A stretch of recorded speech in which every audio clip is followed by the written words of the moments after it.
সাধারণ সাহাবী নয়, যিনি পয়গম্বরের খাদেম ছিলেন।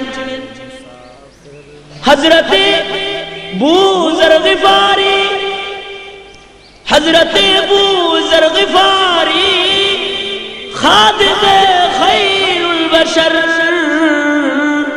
खिदमतू में जिंदगी भर ना बनाया अपना घर। নবীর খেদমত করতে করতে নিজের জন্য একটা ঘর বানানোর টাইম পায় না এমন একজন সাহাবী। দুইটা হাত তুলে ডেকে বলতেছে, ও খলিফাতুল মুসলিমিন, এই যুবকের একজন ভাই যদি মদিনায় থাকতো তাহলে ভাই ভাইয়ের জিম্মাদার হয়ে যেত।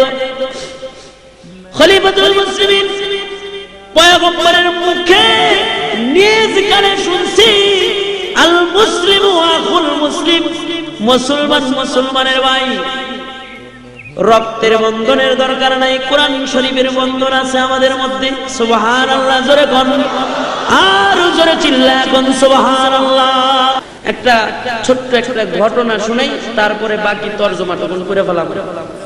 মদিনাতুল মুনাওয়ারা থেকে 350 মাইল দূরে এক যুবকের বাড়ি। যুবক যাইব মদিনাতুল মুনাওয়ারায়, রওনা দিছে। 350 মাইল মরুভূমির পথ পাড়ি দিতে হবে, পাথর পিচ্ছিল পথ, বন্দুরগিরি পথ, পাহাড়ি অঞ্চল, মরুভূমির রোদ্রের ভিতরে পার হয়ে 350 মাইল পার হইলে তারপরে মদিনা। এত দূরে তার বাড়ি। আগের জায়গার রাস্তাঘাট তো খারাপ ছিল, 350 মাইল যাইতে অনেক সময় সপ্তাহের পর সপ্তাহ লেগে যেত। পাহাড়ি এরিয়া, বিশ্রাম নিত, আবার যেত, আবার বিশ্রাম নিত, আবার যেত। মরুভূমি তো রোদ্রের বেলায় চলা যেত না, রাত্রে চলতো, যদ্দূর আগায় রাত্রে আমদাবো না। আর মরুভূমিতে চললেই ক্লান্ত হয়ে যেত অল্প সময়। এই নওজোয়ান যুবক, এক যুবক 350 মাইল দূর থেকে মদিনায় যাত্রা আরম্ভ করছে। মোটামুটি 150 মাইল চলে গেছে, অর্ধেক রাস্তার বেশি অতিক্রম করছে। প্রায় দিনের বেলায় খুব ক্লান্ত হয়ে গেছে, দিনে সফর করছে। তো মনে মনে একটা খেজুরের বাগান তালাশ করতেছে, যদি খেজুর গাছের ছায়া পাওয়া যায় তাহলে বাগানে নিরাপদে একটু ঘুমাইলাম। সামনে যাই দেখে একটা খেজুরের বাগান, ভিতরে ঢুকে নিজের উটটা খেজুর গাছের গোড়ায় বাঁধা নিজের ছায়ার মধ্যে ঘুমাইছে। ক্লান্ত মানুষ, শুইতে দেরি হয়েছে, ঘুমাইতে আর দেরি হয় না। কিন্তু এই উটটা খেজুর গাছের গোড়ার থেকে ছুটে গেছে, দুর্বল বাদন হয়েছে, হাঁটাহাঁটি করতেছে। উট এমন জায়গা দিয়ে হাঁটতেছে যে জায়গায় চারা বুনছে, চারা খেজুর গাছের চারা চাষ করতেছে যেখানে, ওইখান দিয়ে উট হাঁটা শুরু করছে। খেজুরের বাগানের মালিক ক্ষিপ্ত হয়ে গেছে। বুড়া মানুষ লাঠি বর দিয়ে হাঁটে। এই বেচারা আইসা চারার ভিতরে সে যায় তো আর ওটা আনতে পারে না, এই জন্য এদিক থেকে ঢিল মারছে। ঢিলটা এত জোরে একটা ঢিল মারছে, একটা চুক্কা পাথর মারছে যে মাথার হাড়ের ভিতরে লেগে হাড় ফাইটা ছিদ্র হয়ে গেছে। তো উটের মাথা দিয়ে রক্ত বাইরে হইতে হইতে এক পর্যায়ে উটটা রক্তক্ষরণ অবস্থায় মারা গেছে। মুসাফির যুবক খেজুরের পাতার ফাঁক দিয়ে সূর্যের আলো এসে চোখে পড়ছে, ঘুম ভাঙে গেছে। ঘুম ভাঙে দেখে উট নাই, এমনি ক্ষুধার্ত, আবার মুসাফির মাথা তো এমনি অনেকগুলা দিয়ে গরম, আবার মুসাফির মাথা তো এমনি অনেকগুলা দিয়ে গরম। খিদা লাগলে মাথা গরম হয় না? তো না খাওয়াতে হয় একে তো রাগ। আবার মুসাফিরের চিন্তা যে এই মরুভূমির বালি কেমনে যাবো, উট কই গেল। খুঁজতে খুঁজতে যায়, দেখে যে বাগানের এক কোনায় চারা গাছ বপন করছে, তার পাশেই উটটা রক্তক্ষরণ অবস্থায় মারা গেছে। কে মারলো? বুড়া চাচা বসে আছে। চাচা মিয়া স্মরণ মনা মুসলমান, সেও মুসলমান। চাচা বলে ফেলছে যে আমি মেরে ফেলেছি। রাগের মাতালে আর নিজের কন্ট্রোল রাখতে পারে না, চাচারে এমন পিটাইছে। পিটানি খায় চাচাও এক পর্যায়ে অজ্ঞান হয়ে, চাচা দুর্বল মানুষ, চাচাও মারা গেছে।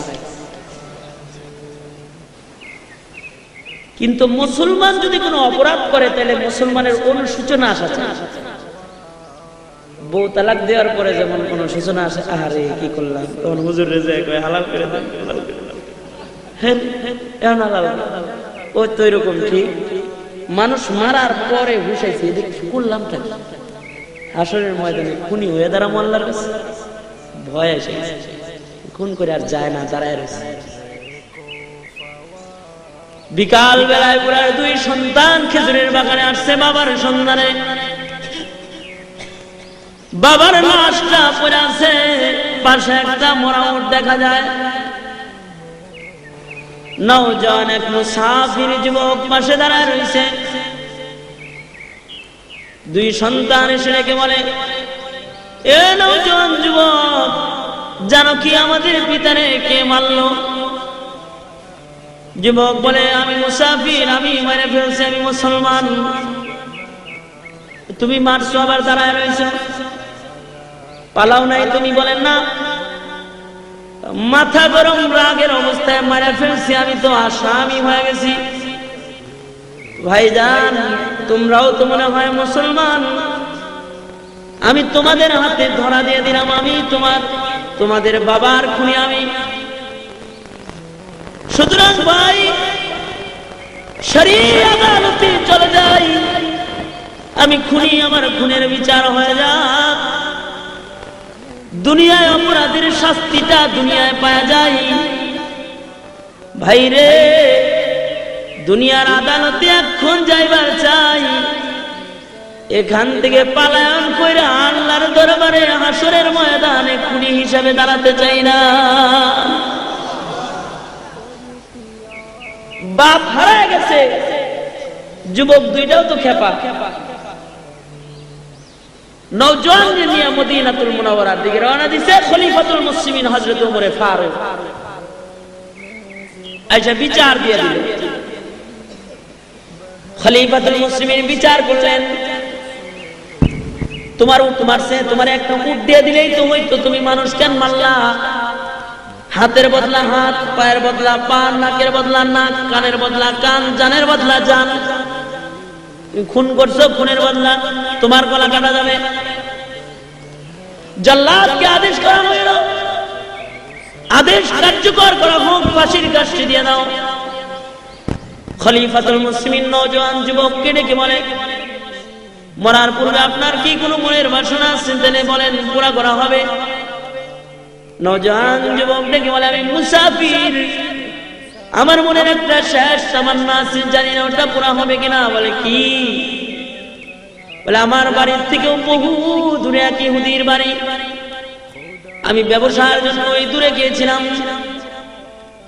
ইহুদির কাছ থেকে আমি কিছু টাকা বাকি মাল বাড়িতে ফিরছিলাম, ইহুদির মালের টাকা গুলা ইহুদিরে দেওয়া হয় নাই।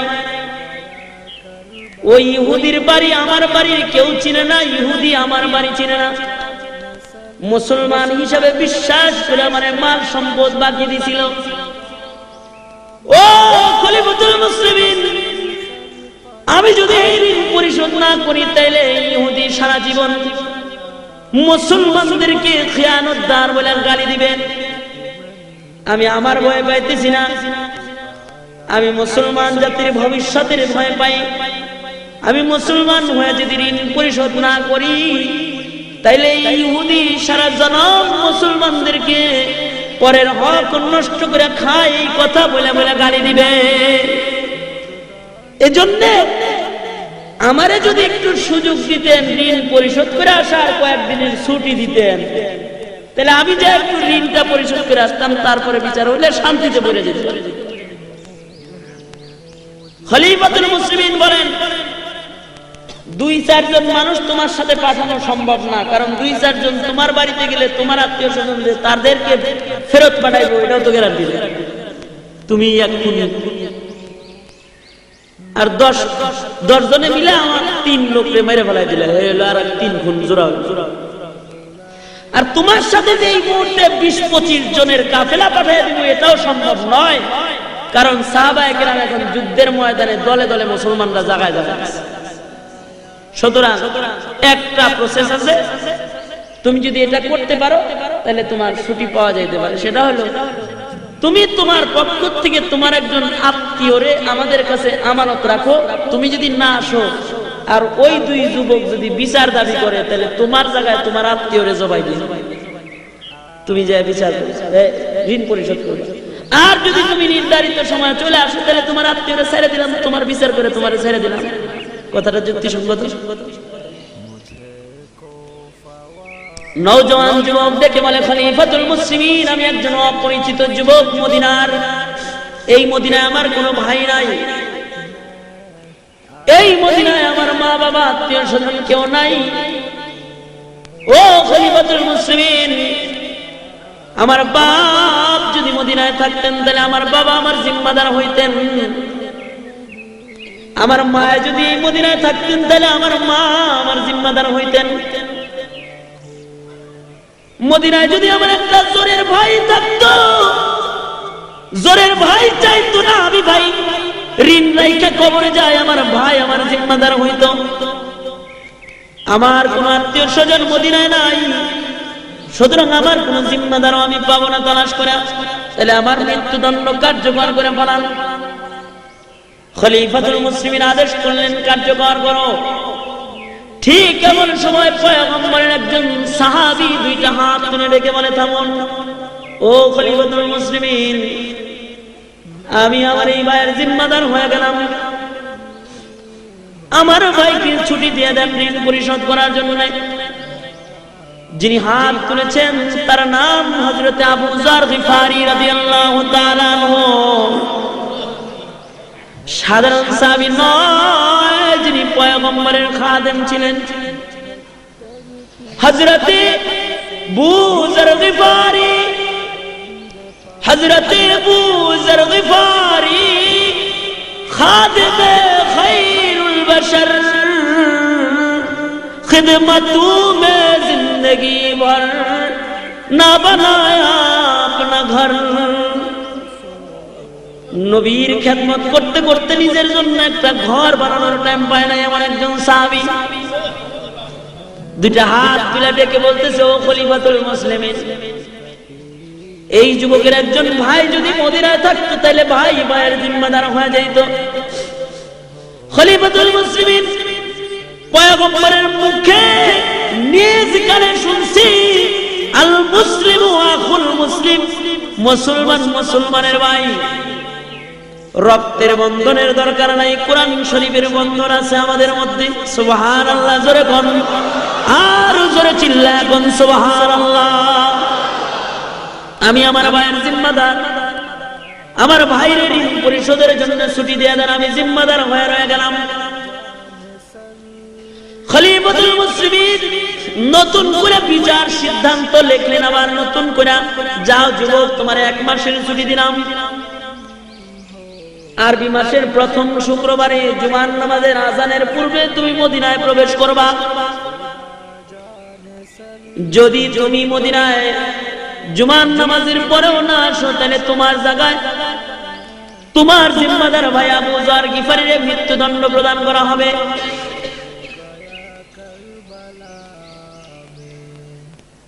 নওজোয়ান যুবক ঋণ পরিশোধের জন্য যাত্রা আরম্ভ করলো নিজের বাড়ির দিকে। খলিফাতুল মুসলিমিন পিতার হত্যার দাবিতে বাদী পক্ষ যে দুইজন, তাদের নায়িকা বললেন, আপনারাও চলে যান, আরবি মাসের প্রথম শুক্রবারে জুমার নামাজ মদিনার পয়গম্বরের মসজিদে আপনারা পড়বেন। জুমার নামাজের পরে নওজোয়ান যুবক যদি ফেরত না আসে তাহলে আবু যারের গলা কাটা হইল, আপনাদের বিচার আপনাদেরকে দেওয়া হবে। নওজোয়ান যুবক বাড়িতে চলে গেছে,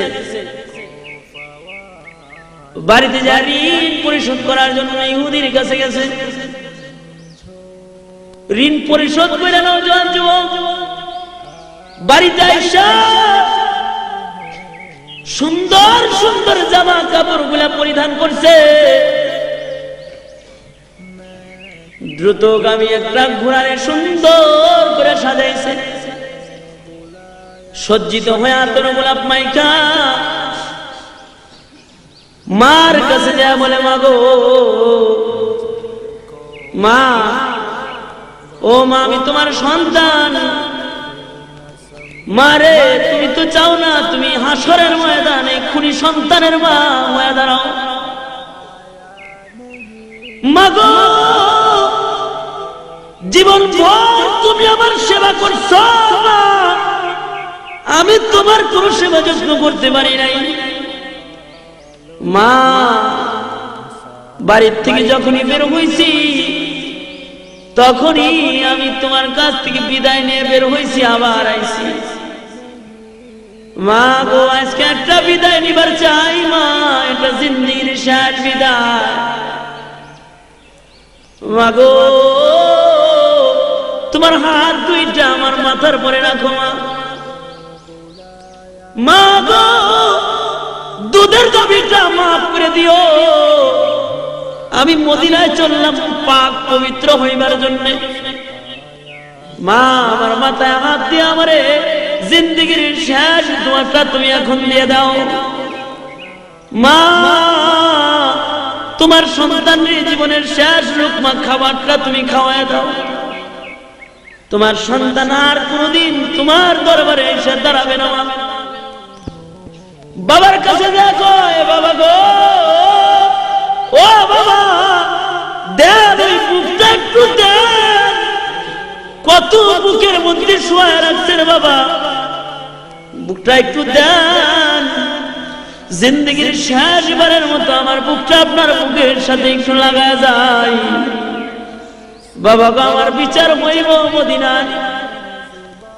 পিতামাতার কাছ থেকে জিন্দগির শেষ বিদায় নিয়ে নওজোয়ান যুবক যাত্রা আরম্ভ করছে মদিনার দিকে। এদিক দিয়ে মসজিদের নববীতে জুমার নামাজের আজান হয়ে গেছে, এখনো পর্যন্ত কেউ মদিনায় আসে নাই। খলিফাতুল মুসলিমিন হযরত ওমর পত্রবাহক পাঠিয়ে দিয়েছেন আবু যর গিফারির বাড়িতে। আবু যর জীবনের শেষ জুমার নামাজ পড়াইবার লাগা মসজিদে নববীতে আয়েশা যান। আপনার জিন্দেগীর শেষ জুমা আজকে মদিনায় হইতে পারে। আপনার ভাই যদি ফেরত না আসে তাহলে আপনার ভাইয়ের জায়গায় আপনার মৃত্যুদণ্ড প্রদান করা হবে। হযরত আবু যর গিফারি জিন্দেগীর শেষ জুমার নামাজের প্রস্তুতি নিয়ে মদিনায় পয়গম্বরের মসজিদে হাজির হয়ে গেছে। খলিফাতুল মুসলিমিন জুমার নামাজের ইমামতি করেছেন, সালাম ফিরাইছেন, আসসালামু আলাইকুম ওয়া রাহমাতুল্লাহ, আসসালামু আলাইকুম ওয়া রাহমাতুল্লাহ। নামাজ শেষ হয়ে গেছে। পর্যায়ক্রমে খলিফাতুল মুসলিমিন বিচারকের আসনে বসছেন। নওজোয়ান দুই যুবক, দুই ভাই আয়েশা বাবার হত্যার মামলা বিচার দাবি করছে। খলিফাতুল মুসলিমিন আদেশ প্রয়োগ করলেন, জল্লাদ রে! খলিফার চোখ দিয়ে ঝর্ণার মতো পানির ফোঁটা গড়ায় গড়ায় পড়তেছে। একটা নির্দোষ মানুষকে, একজন দোষী মানুষের জায়গায় মৃত্যুদণ্ডের আদেশ। বলা হইল, জল্লাদ আবু যর গিফারিকে মৃত্যুদণ্ড প্রদান করা হোক। এ শব্দটা মদিনার মুসলমানদের কানে পৌঁছার সাথে সাথে পুরো মদিনায় কান্নার রোল পড়ে গেছে। কারণ এতেও স্বাভাবিক একজন কোন সাহাবী নয়, বড় দামি সাহাবী। আবু যর গিফারি এমন একজন সাহাবী, হযরতে জিবরাইল আলাইহিস সালাতু ওয়াস সালাম আপনার আমার নবীর কাছে আসছে। আয়েশা বলে, পয়গম্বর, ওই যে চাদর মুড়া দিয়ে হাইটা যায় আপনার সাহাবী আবু যর। নবী বলেন, জিবরাইল আমার সাহাবী আবু যর আপনি কেমন করে চিনেন? জিবরাইল বলে, পয়গম্বর গো, আপনার সাহাবী আবু যর শুধুই মাত্র আমি জিবরাইল চিনি তা নয়, আকাশে আল্লাহর যত ফেরেশতা আছে, আসমানের সকল ফেরেশতারা আপনার সাহাবী আবু যর চিনে। দুইটা কারণে আকাশের ফেরেশতারা আবু যর গিফারীরে চিনে, দুই কারণে। এক নাম্বার লিসিগারি আলা নাফসিহি, নিজের নিজে খুব ছোট মনে করে আল্লাহ যদি জাহান্নামে দিবার লেগে কোনো মানুষ বানায় থাকে তাইলে মনে হয় আমারে বানাইছে। আর একটা কারণ হলো লিকাসরাতি তিলাওয়াতি সূরাতুল ইখলাস।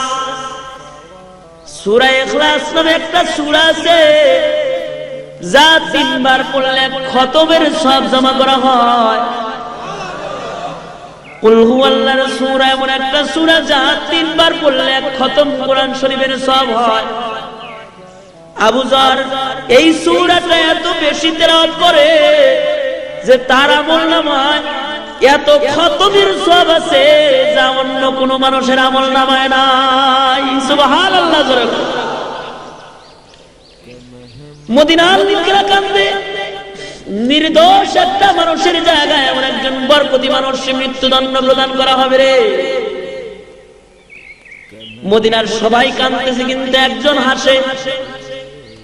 হযরত আবু যর গিফারী হাসতেছেন। লোকেরা বলে, আবু যর তুমি হাসো, কেন হাসো? আবু যর বলে, তোমরা কেন কাঁদো? কাঁদো না, আমি আমার নবীর শাফাত কিনতেছি, আজকে শাফাত খরিদ করতেছি আমার নবীর। হাসরের কঠিন ময়দান যেদিন শুরু হবে, আমার পয়গম্বর একজন কালেমাওয়ালার জন্য বাচ্চাওয়ালা মুরগির মতো উড়াল দিয়া কালেমাওয়ালার পাশে এসে দাঁড়ায় যাবে। যে পয়গম্বর একজন কালেমাওয়ালার জন্য বাচ্চাওয়ালা মুরগির মতো উড়াল দিবেন, আমি সেই পয়গম্বরের একজন কালেমাওয়ালার জন্য জান বিলাইতে পারতেছি। এই ভালোবাসাটাও তো হাসরের কঠিন ময়দানে আমাকে আমার পয়গম্বরের হাতের শাফাতের কাছে নিয়ে যাইতে পারে। সুবহানাল্লাহ। আবু যর গিফারীকে মৃত্যুদণ্ড দেওয়া হয়। জল্লাদ আগাইতেছে ছুরিটা নিয়ে। জল্লাদ এক কদম আগায় তো 2 কদম পিছায়। জীবনে কোনদিন এই বিচারণায় কারো বিচার করার সময় জল্লাদের চোখ দিয়ে পানি পড়তে দেখা যায় নাই।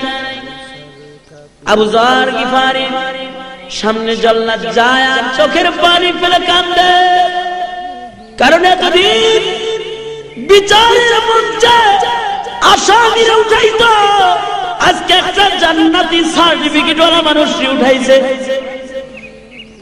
ঠিক এমন সময় একজন নায়িকা মানে জল্লাদ, থামো, ও খলিফাতুল মুসলিমিন একটু অপেক্ষা করেন। ওই যে নজর করে তাকায় দেখেন মদিনার বালু ঝড় উড়াকে যেন মদিনায় আসতেছে। একটু অপেক্ষা করে, কে আসে মদিনায়? বালু ঝড় উড়াকে যেন আসে, একটু অপেক্ষা করেন। সকলে অপেক্ষা করল। নওজোয়ান যুবক ধুলা মাখা অবস্থায় ওলা কেশ পাগল বেশে এসে মদিনায় ঢুকছে।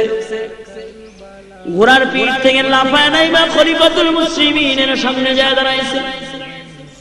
দাঁড়ায় ডেকে বলে, ওগো খলিফাতুল মুসলিমিন, রাস্তায় ঘোড়ার জিন পোষ ভাঙা গেছিল, এজন্য দেরি হয়ে গেছে, তাছাড়া নির্ধারিত সময়ে আসতাম। খলিফা গো, পবিত্র হয়ে কবরে যাইবার চাই, কুড়ি হয়ে যাইবার চাই না। এই জন্য 350 মাইল দূর থেকে ঘোড়া দৌড়ায় আসছি পাক হইবার জন্য। আমার ওই নির্দোষ আবু যর বাইরে নামায় দেন, আমি পাপীর গলায় পাপীর শাস্তি দাতা চাপায় দেন। খলিফাতুল মুসলিমিন হযরতে উমরে ফারুক নওজোয়ান যুবকটারে জড়ায় ধরছে, কপালের মধ্যে চুমা খাইতেছে আর বলতেছে, শোনো যুবক, যেই লোকটা 350 মাইল দূর থেকে পাক হয়ে কবরে যাওয়ার জন্য খুনের সাজা গলায় নিতে ঘোড়া দৌড়ায় মদিনায় আসতে পারে, তারে পাক পবিত্র করার জন্য গলা কাটার দরকার নাই। তারে তো আল্লাহ বহু আগেই পবিত্র জান্নাতি মানুষের খাতায় তার নাম উঠায় দিছে, কিন্তু ইসলামের বিধান মৃত্যুদণ্ড কার্যকর করতেই হবে। এক পবিত্র মানুষের নামায় আর একজন পবিত্র মানুষকে উঠাইতেছে জান্নাত। মদিনায় কান্নার রোল পড়ছে, ঠিক এমন সময় আরো দুইজন মানুষ দাঁড়ায় বলতেছে, ও খলিফাতুল মুসলিমিন, যেই নওজোয়ান যুবক 350 মাইল দূর থেকে পবিত্র হইবার জন্য মদিনা আসতে পারে, সে কোনদিন ইচ্ছা কইরা মানুষ মারতে পারে না। ও খলিফাতুল মুসলিমিন, আমরা ওই দুই যুবক যারা বাবার হত্যার বিচার আপনার কাছে দিয়া আমাদের এই মুসলমান ভাইরে ফাঁসির আদালতে দিয়া গেছিলাম, ও খলিফা আজকে একটা নতুন দরখাস্ত করতেছি, খলিফা গো, বাপের হত্যার বিচার ক্ষমা করে দিলাম, ওই জায়গা থেকে বাইরে নামা দেন, বুকে করে আপন ভাই বানায় নিজের বাড়ি নিয়ে যায়।